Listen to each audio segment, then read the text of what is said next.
Bonjour, bienvenue sur le Ask Roger. Alors cette semaine, des questions bien évidemment sur la baisse des marchés, sur le retour en territoire négatif pour la performance depuis le début de l'année sur les actions.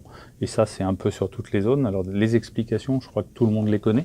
La principale d'entre elles, c'est évidemment les tensions commerciales entre la Chine, les États-Unis et l'Europe, puisque c'est ce qu'on disait déjà la semaine dernière, mais c'est une évidence sur les marchés financiers. Il ne peut pas y avoir de gagnants aux tensions commerciales et tous les pays seront pénalisés.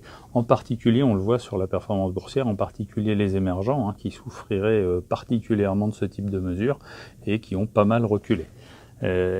Autre élément, alors là plus ponctuel mais plus inattendu, la possibilité, une chose assez nouvelle, d'une crise politique en Europe. Ça, malheureusement, on en a eu pas mal, mais pour la première fois, cette crise politique, elle pourrait concerner l'Allemagne, avec une incertitude qui sera levée dans la journée.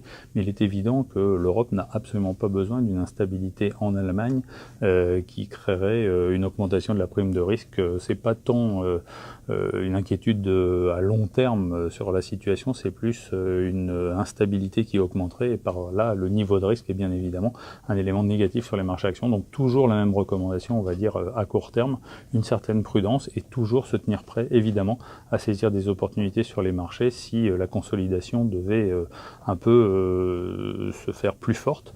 Toujours se tenir prêt à venir réinvestir sur nos supports qui permettent de s'exposer à des supports de très bonne qualité sur les actions. Si on avait un recul un peu plus marqué, ce serait sans doute le bon moment pour diversifier son épargne. Voilà, n'hésitez pas à poser toutes vos questions et à la semaine prochaine sur le Ask Roger.